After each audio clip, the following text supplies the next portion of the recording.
5. Dialéctica de las hierofanías. Recordábamos al principio de este capítulo que todas las definiciones del fenómeno religioso dadas hasta hoy oponían lo sagrado a lo profano.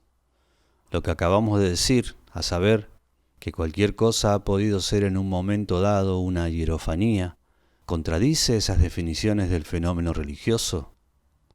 Si la sacralidad puede estar incorporada a cualquier cosa, ¿en qué medida sigue siendo válida la dicotomía sagrado-profano?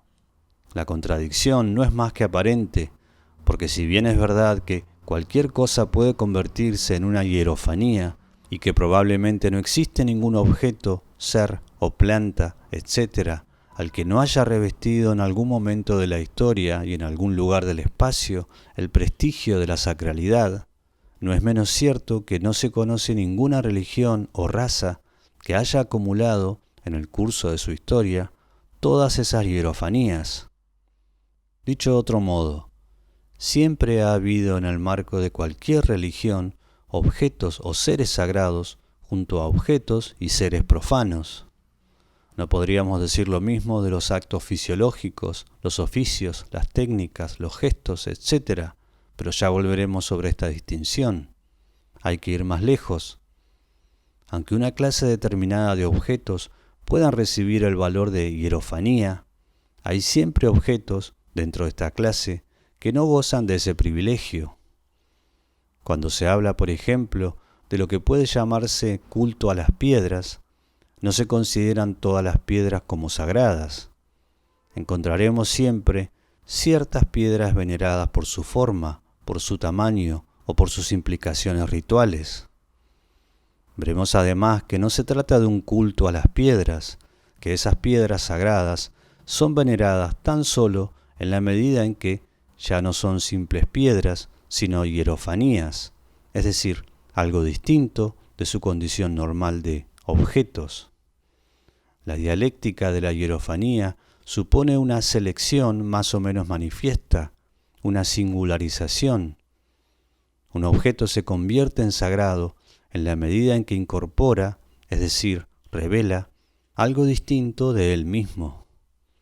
Por el momento poco importa que ese algo distinto sea debido a su forma singular, a su eficiencia o simplemente a su fuerza, ya se deduzca de la participación del objeto en un simbolismo cualquiera, ya sea conferido por un rito de consagración o adquirido por la inserción, voluntaria o involuntaria del objeto, en una región saturada de sacralidad, una zona sagrada, un tiempo sagrado, un accidente cualquiera, rayo, crimen, sacrilegio, etc.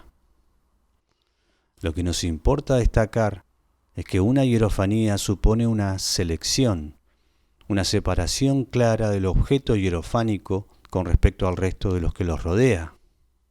Este resto existe siempre, incluso cuando lo que se convierte en hierofánico es una región inmensa, por ejemplo, el cielo, el conjunto del paisaje familiar o la patria. En todo caso, el objeto hierofánico se separa por lo menos de sí mismo, porque no se convierte en hierofanía más que en el momento en que deja de ser un simple objeto profano, en el momento en el que adquiere una nueva dimensión de la sacralidad.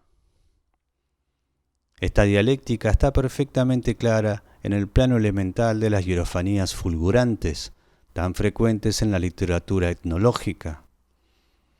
Todo lo que es insólito, singular, nuevo, perfecto o monstruoso se convierte en recipiente de las fuerzas mágico-religiosas y, según las circunstancias, en objeto de veneración o de temor, en virtud de ese sentimiento ambivalente que suscita constantemente lo sagrado.